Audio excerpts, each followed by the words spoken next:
What's going on, guys? Steven the Fish here, and we are continuing part 2 of this top 100. If you guys missed 100 through 81, it is in my last recent video.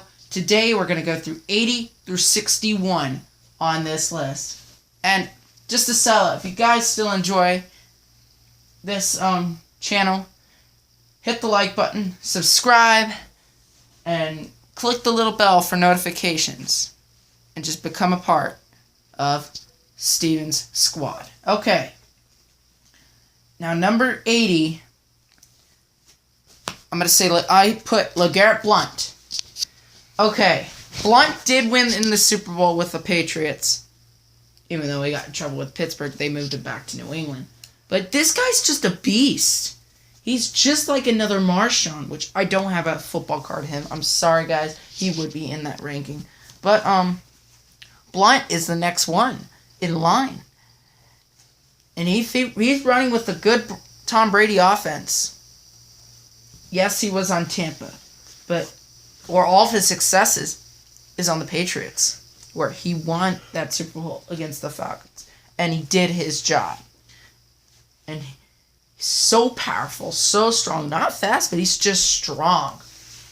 Number 80, LeGarrette Blount. Number 79, we got Greg Olsen. He also played in the Super Bowl for the Panthers, but they lost to the Broncos that season. Olsen, just an outstanding all-around player. He can block, he can catch. He was clutch for 2015 NFL season for the Panthers, especially against the Seattle Seahawks. I mean, he is early in his years, a little bit. And then some of those guys are aging, and he's in between being young and aging. So he did have that breakout year in 2015 when the Panthers actually made the Super Bowl. Yeah, but he is just an all-around athlete. Greg Olsen, number 79. Number 78.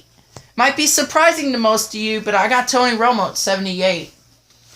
Where I judge others is if they were successful or not. Tony Romo is a good quarterback that wasn't successful. And the injuries, I would rank him so much higher if he either won a Super Bowl, won an MVP award, but no, he got hurt a lot of those times. I mean, just recently, he did break his collarbone. He did herniate his disc a few years ago. He did re-break his collarbone. He broke his back. These injuries just kept him out, and he never played well in the playoffs. The farthest he gone, divisional round, never made the championship game. With his stats being, I'd say, over 200 touchdowns and 100 picks, that's not going to get the job done. He had to have gotten a Super Bowl ring or higher. Other than that, and I'll just say this, sorry Cowboys fans, but I don't think he's making the Hall of Fame. He wasn't good enough to really make the Hall of Fame.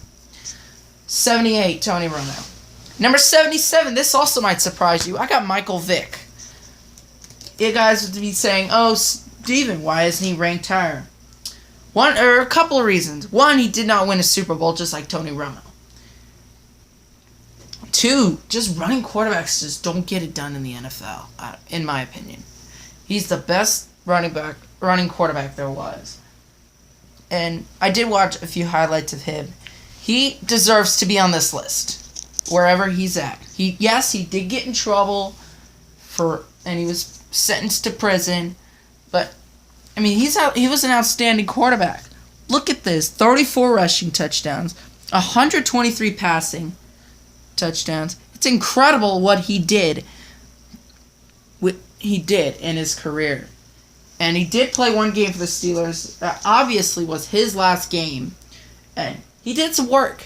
He did some work for the Steelers in that one game, as they did beat the Chargers. Sorry, Chargers fans. But Michael Vick, number 77. 76, we got Jimmy Graham. He's another guy that could be ranked higher. But Russell just doesn't target him as much as Drew Brees did with Jimmy Graham. Brees and Graham were the ultimate hookup. They'd always hook up. And I just give him a couple more years and he would be in the top 50. And he did get hurt against Pittsburgh on Seattle. He did get hurt. And I just got nothing else. 76, Jimmy Graham. 75, we got Earl Thomas. Could he be ranked higher? Yes. But there's so many excellent players in this list. Earl Thomas is outstanding to even be on this list. Earl Thomas, that's not bad to see where he's at 75. But that injury last year where he broke his leg, took him out for the rest of the season, doomed the Seattle Seahawks secondary. They were really missing Earl Thomas. The Seattle Seahawks player, Earl Thomas, is number 75. Number 74, we got Clay Matthews. Reason why he's high is ranked, he's a successful player. He did play well in Super Bowl 45 against the Steelers, knocking the ball out of Mendenhall's hands in the beginning play of the fourth quarter. But this guy can get sacks. I mean, wherever you move him around the field, yes, he may not be playing well right now, but back in 2010 and 2009, he was the guy to watch for Green Bay. I mean, other than Aaron Rodgers, he was the guy to watch, especially on the defensive end. And Clay Matthews lived up to that. He's just a star. He was just a star, and I don't know where that stardom's been. It could be ranked a lot higher. Clay Matthews, number 74. Number 73, we got LeSean McCoy. Now, McCoy could be higher, in my opinion, but LeSean McCoy did some work for the Philadelphia Eagles. And yes, he's now on Buffalo. He did some work there. But the 2013 season was his breakout season. And he just dominated throughout. Especially in the snow game against Detroit. He scored 3 times. And it's hard to play in snow. And McCoy just made it look easy out there. LeSean McCoy, number 73. Number 72, Matthew Stafford. Now, his clutch plays did give him a better ranking than what I would have ranked him with a losing team. I mean, yes, he had a struggle to the start of the 2010 of his rookie season. Yes, he did struggle. But now, if he's got a good team, because it was always Stafford and Calvin Johnson, which we will show later on in the rankings. But Matthew Stafford finding other receivers. You got Golden Tate out there. You had Nate Burleson for a while. And even the running backs, you had Riddick and Abdullah. I think this guy has some potential on winning a Super Bowl. I mean, his hand did get jacked up, yes. But this guy just needs a better team. I think he'd be better off with like a team like the Arizona Cardinals. And he could fit right into that offense. Matthew Stafford, number 72. Number 71. We got Steve Smith. Yes, he did play in a Super Bowl, but they did lose to a field goal by Adam Vinatieri. Now, Steve Smith, all around, excellent player. Steve Smith played for Panthers, Ravens, where he's on the ball, and he's on Baltimore right now. Just he will make catches wherever out in the field. And he does have some trash talk. He did get ejected in a preseason game because he got slammed and then threw punches. Steve Smith's a fighter. And even though he didn't win a Super Bowl, he is an excellent player. Steve Smith, number 71. Number 70, we got Derek Mason. Now, the reason why I ranked him this high is stats. Okay, if I could turn this 52 touchdowns in 10 seasons. That's 5 touchdowns a season. And that's pretty decent for a wide receiver. He played with the Titans, and then he played with Baltimore. And Baltimore, they just had Joe Flacco. He played well, even though he struggled against Pittsburgh. But I mean, this guy's got some excellent sportsmanship. Derek Mason, great player, and he knows the game well, and he has the sportsmanship for it. And that's what I put him in. Did he win a Super Bowl? I don't think so. Because I don't think it was with the Ravens when they did win the Super Bowl in 2013. Derek Mason, number 70. Number 69, we have Andrew Luck. His rookie seasons were dominant. Outstanding. I mean, he led the Colts to the AFC Championship game, even though Tom Brady cheated.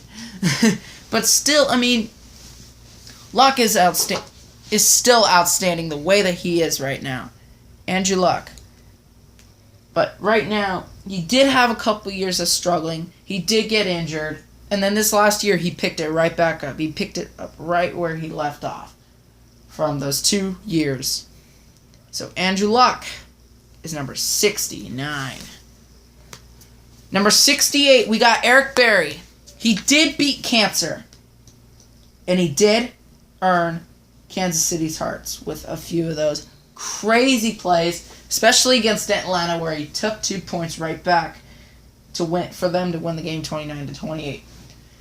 He was a great player in college, and he's an excellent player in the pros. Eric Berry, just receivers fear him. I mean, he is the guy to look out for. If you're on Kansas City, you got Berry and you got Marcus Peters. And those guys are dynamic duo when they go to work.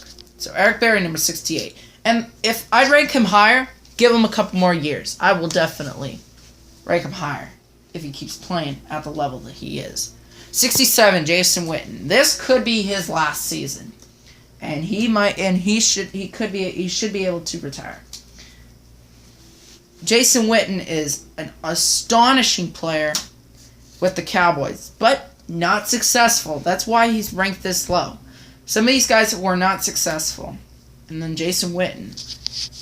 But he was a great receiver. He's a Christian. And he ran for like 10 yards without a helmet on one of those plays against the Eagles. Jason Witten, number 67. Number 66, we got Asante Samuel. He won a couple Super Bowls with the Patriots. And yes, he has 35 interceptions in his career. But Samuel had more in store. With those Super Bowl wins, he had 2 of them with Brady, with Belichick.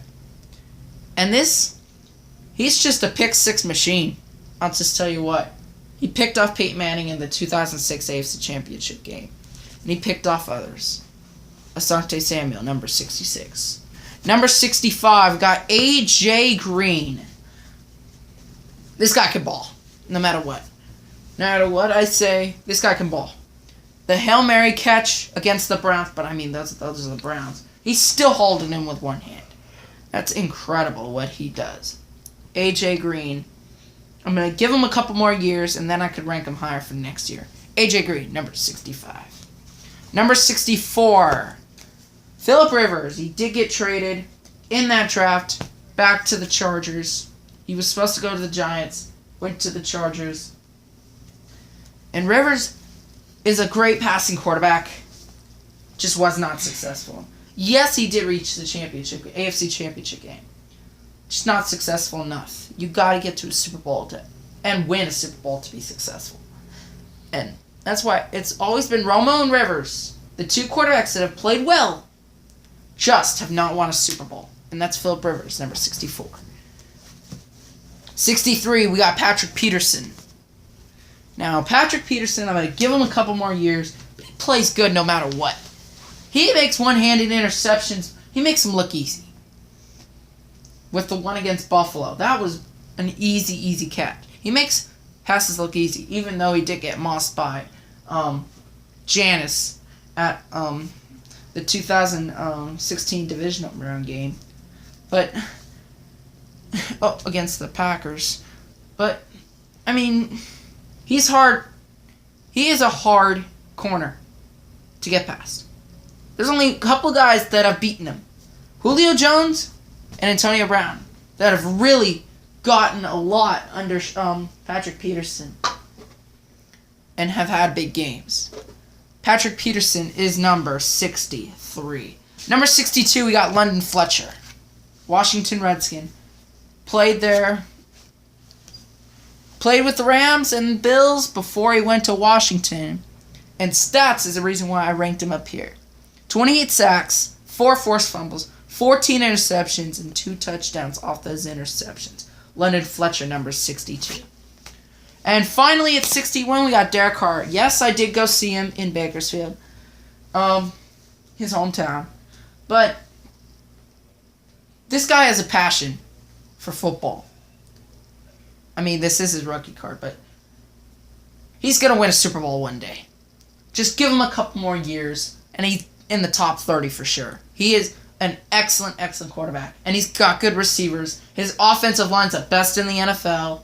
Amari Cooper and Michael Crabtree, which I mentioned earlier. And he knows how to throw the bomb. Throw the long bomb. Derek Carr, number 61. And that concludes this part of the Top 100. So we will see you guys later. Peace out.